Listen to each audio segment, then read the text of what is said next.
I'm going to start with a short video of John Lennox that I believe best explains the fundamental difference between deists, those who believe in God, and atheists, those who don't. Using this fundamental difference as the basis of this video, I'm then going to lay out what I've found to be the best and most incredible evidence that certainly debunks the atheist claim that there is no evidence for God or the spiritual life, and that belief in God is irrational, illogical, and just a crutch for those who are afraid of death. We are seeking the truth here. So let's get started. What we're up against in the culture is the logical conclusion of a materialistic view of the universe. See, let's go back to Socrates and Plato, because that'll help make things clear. In the world of their time, about 300 BC or so, the Greeks were divided in their view of the big question: what is the nature of ultimate reality? Now, Socrates, Plato, and Aristotle all believed in the gods. They believed there was something more than the physical universe. But Democritus and Leucippus, who were geniuses because they developed the atomic theory. And the atomic theory is one of the most important things ever discovered. Richard Feynman actually made a very interesting statement. He said, if all of science was lost, all of science was lost, but there was one result that we could preserve to pass to the next generation, just one, it would have to be the atomic theory. That everything is made of atoms. Now, atomos means indivisible. We know they're divisible, but the basic idea is there is stuff, very tiny stuff, and everything, but everything is made of that stuff. Now but I have to say, as proud as I am to be a Greek, the idea that someone in Greece in the 4th century, Democritus, came up with that idea, how in the world, without going into this too much, but how could they back then have come up with this idea? Well, by a brilliant piece of reasoning. They could take a piece of wood and they could cut it, and it was smaller and smaller and smaller and smaller, and they reckoned there must be a point at which that process stops by something that couldn't be cut. And this is the basic stuff of reality. But then they made a leap that this would be all of reality. Now, that view barrels up through the centuries, and it sits in Oxford. It's, in fact, the dominant philosophy in Western academia, and we call it materialism. Now, there's another version, which we call naturalism. They're both atheistic. They both deny anything beyond, but some give a little bit more weight to the existence of mind that's independent of matter. From where I sit, atoms aren't ultimate reality. Ultimate reality is God, who is mind. You've got it exactly the wrong way round. The fundamental stuff of the universe is not mass energy, it's spirit. God is spirit, he's not material. Belief in a deity goes back 150,000 years and emerged with human consciousness. This is a mystery that we have been seeking to understand since we became conscious. However, the quest for a logical understanding started with philosophy and was especially developed by the great Greek philosopher and scientist Aristotle. Aristotle lived from 384 to 322 BC, and he used logical arguments to determine how all things came into existence, particularly things that moved or are in motion. Aristotle claimed rightly, as proven by modern science, that objects or materials do not move without being moved. Therefore, every object or material in motion must have been put into motion by an outside force.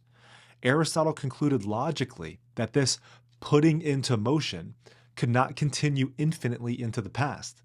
Therefore, he came up with the concept called an unmoved mover, which is the first mover of all things that move in the universe. Aristotle's unmoved mover concept influenced scores of theologians, philosophers, and scientists after him, including a Catholic priest named Thomas Aquinas. Aquinas was an incredibly influential theologian and philosopher who elaborated on Aristotle's logic. In his best-known work, the Summa Theologica, Aquinas reiterates Aristotle's unmoved mover concept, but then elaborates on it, arguing that not only was the unmoved mover the initial mover from which all motion proceeds, but he is also the first cause or efficient cause from which all things come. Take you, for example. You were caused. You have parents who cause you, and they have parents who cause them, and so on, all the way back to the first humans. Modern scientists, particularly those inclined toward a form of evolutionary theory, might argue that if you go back far enough, humans evolved from other species, and that species from another, and so on, over the billions of years that the Earth has existed. Even if that's true, we know that the Earth itself was caused, as were the other planets and the Milky Way galaxy which we live in. We even know that our universe was caused. But even this cannot continue infinitely into the past. There must be a first cause from which all other causes come. Though about 1600 years separated their lives on Earth, both Aristotle and Aquinas lived long before the scientific revolution and the advanced technology that we have today. However, today, scientists agree, for the most part, that everything, you, me, the birds, the trees, the moon, the stars, the galaxy, and the entire universe had a beginning. The fact that everything had a beginning is important because of what we know about the laws of physics, particularly Isaac Newton's famous law of inertia.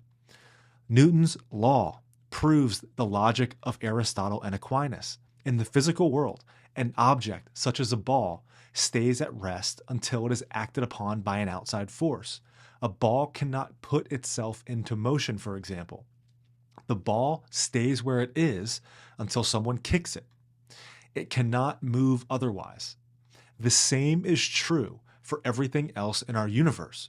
In 1927, a Belgian Catholic priest, astronomer, and professor of physics named Georges Lemaitre proposed what is now the leading explanation for how the universe began, the Big Bang Theory. Lemaitre noted that an expanding universe can be traced back to a single point. Before this point, nothing existed. Then, immediately following this bang, space, time, matter, and energy came into existence. And for the past 15 billion years or so, the universe has been expanding. In 1929, Edwin Hubble confirmed the expansion of the universe by observing that the galaxies are moving away from each other. This discovery was particularly troubling to scientists, especially atheists, because it naturally led back to Aristotle and Aquinas and to the philosophical question of what caused the Big Bang. And that's a big problem for materialist scientists. Science cannot study or observe what happened before the Big Bang because the laws of physics break down at that point. That point we call the singularity.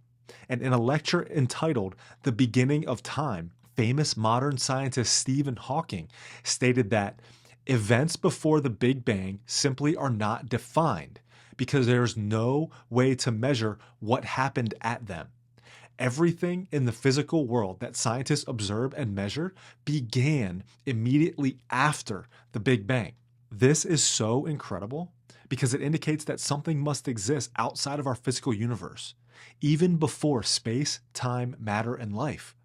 We know scientifically that there is a dimension of reality that exists outside of our observable universe. Do we know precisely the character of this reality? No. But it is certainly logical to conclude that the evidence implies an unmoved mover, a first cause that exists outside of the physical world that we can observe. But it gets even crazier. Thomas Aquinas went even further. Even though he lived in the 13th century, long before the technology and insight that we have today, he was able to sense the laws and governance of nature and how things within the universe work toward an end or purpose. He used the example of an arrow being shot by an archer. After it's shot, an arrow heads toward its target, which is the end. But did the arrow get up and launch itself toward the target or the end on its own? No. The arrow has no inherent ability to seek an end or purpose. It requires an archer to direct it, a purposeful and intelligent source to send the arrow towards its target. We live in a universe governed by laws and parameters in which everything works toward the end or purpose of supporting life. Everything contributes to that. And if a created thing is found to not, then it seems to be either reformed or removed. There is a selection or judgment mechanism which seems to ensure the conditions remain perfect for supporting life. And here's the proof of that. The more science discovers about our universe and the laws and parameters that govern it, the more baffled they are about how perfectly it supports life. Modern science has discovered that just about everything about the basic structure of our universe is balanced on a razor's edge for life to exist. There is no room for error. American physicist and philosopher Robin Collins uses the example of a ruler that stretched all the way across the universe that has billions upon billions upon billions of inch marks on it. Each fundamental parameter necessary for our life-supporting universe is placed perfectly upon its own inch mark upon this ruler. Even if you adjusted one parameter by 1 inch mark, the impact on life in this universe would be catastrophic. For example, if the force of gravity were only an inch stronger on this ruler with billions upon billions upon billions of inch marks, animals anywhere near the size of human beings would be crushed. The Earth would have a diameter of only 40 feet, which would not be big enough to support an ecosystem, and stars could not live longer than 1 billion years, which would be a big problem given that our sun is about 5 billion years old. Gravity, however, is just one example. We now know that there are more than 30 separate physical or cosmological parameters that require precise calibration in order to produce a life-sustaining universe. Examples include the cosmological constant, the electromagnetic force, the strong and weak nuclear forces, and so on. Even the tiniest adjustment to any of these 30 parameters would make it impossible for life to exist. The universe, this natural object, governed and fine-tuned by a particular set of laws, seems to have been designed perfectly for the purpose of supporting life. The Big Bang, the beginning of all of this, was not a chaotic and disorderly event, but a perfectly fine-tuned operation that led to the galaxies, stars, and eventually the Earth, which is itself a rare and fine-tuned object designed to support life. Just as the universe has about 30 known parameters required to be fine-tuned in order to be a life-supporting universe, about 200 known parameters are required for a planet to foster life. And this number is increasing as we learn more about our universe, our Earth, and how it works. For example, if Jupiter weren't where it was, keeping comets and other hazardous space material away from us, Earth would get clobbered with all sort of space junk, which would make it more difficult for life to exist. Mars, Venus, and the Moon also take shots for us. Also, if Earth did not orbit the Sun in a near-perfect circle, which is made possible because of the effect of Jupiter's elliptical orbit, it would be subject to major variations in surface temperature and climate, which would be detrimental to life. Earth is also the perfect distance from the Sun to support plant and animal life. Any closer and all of the water would evaporate and the oceans would boil, like on Venus. Any further away and Earth's atmosphere would need more carbon dioxide to trap the Sun's radiation and keep water in liquid form. However, if that happened, there wouldn't be enough oxygen to support animal life. Our Sun is perfect. The Moon keeps us stable. Earth's atmosphere contains just the right amount of carbon dioxide, oxygen, and nitrogen. Plate tectonics and volcanic activity work just right. Earth's magnetic field protects us. Earth is also in the right type of galaxy, positioned in the perfect place within it. These are only about 10 of the more than 200 parameters a planet must satisfy in order to support life. Our perfect planet is placed within the right type of galaxy that is part of a universe designed perfectly for supporting life. It is miraculous that a life-supporting planet like Earth exists, and it is just as miraculous that you exist on it, and that you know that you exist on it. So let's talk about you. The development of life on Earth is a miraculous phenomenon. British physicist and molecular biologist Francis Crick stated that An honest man armed with all of the knowledge available to us could only state that in some sense the origin of life appears at the moment to be almost a miracle. So many are the conditions which would have had to have been satisfied in order to get life going. In 1953, Crick won the Nobel Prize as one of the co-discoverers of the chemical structure of the DNA molecule, which is where the instructions for building proteins, the so-called language of life, are encoded. DNA contains the information necessary to create all of the proteins out of which our bodies are built. Your body is made up of trillions of cells. Each of these cells is made up of important component parts, which are composed of mostly proteins. No proteins, no life. Proteins themselves are comprised of amino acids. Just as we use the alphabet to construct different words, DNA uses a 4-character digital code of protein bases, A, C, G, and T. These instruct the cells to build different sequences of amino acids. The 4-character code in DNA is arranged in long lines. To build one protein, you typically need 1,200 to 2,000 A's, C's, G's, and T's. The sequence of the bases determines the sequence of amino acids and therefore the structure of each protein. DNA contains the information, the assembly instructions for building these proteins. However, scientists do not know where this information that DNA provides comes from. Let that sink in. The information needed to build life is written in DNA. These instructions are written in DNA, and scientists have no idea how it got there. Our cells and their machinery use this information. They gather this information and these instructions from DNA for the purpose of literally building and putting together these proteins which build life. Think of a mobile app. Every app we use functions according to its code. The code, however, does not just exist. It is the result of a programmer. There is a writer, a source of the code, who created the code and the app to serve some purpose, whether that be entertainment, communication, taking photos, etc. No app creates itself. No code creates itself.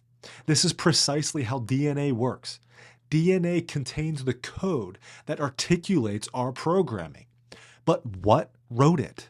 The unmoved mover, the first cause, the intelligent designer. These are words that we use to describe the term God. These are basics of who or what God is. Given the evidence available to us today, it is certainly logical to conclude that God is the unmoved mover, the first cause, and the designer of the universe, including every galaxy, star, planet, and life form. On this basis, I would argue that it is illogical to just straight up reject the idea of God. Are there not phenomena that have taken place throughout human history outside of the physical and material laws of our universe? Our universe itself is the result of this phenomena. Life itself is the result of this phenomena. Consciousness is the result of this phenomena. If we are really seeking the truth, then given what we know about our universe, our earth, life, and consciousness, a materialist worldview is entirely insufficient. It cannot account for the reality outside of our physical existence, and we know that there is one. To cite John Lennox from the video clip at the beginning, the fundamental stuff of the universe is not material, it's spirit, and God is spirit. The material came from something.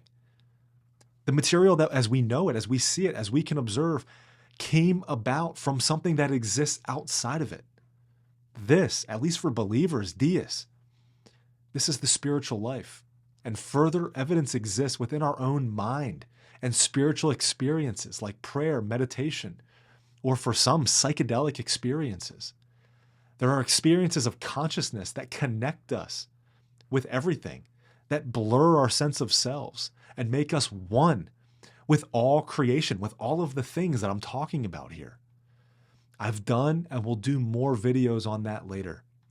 But I cannot see how a truth-seeking person can deny this aspect of reality. The last thing that I will say is this.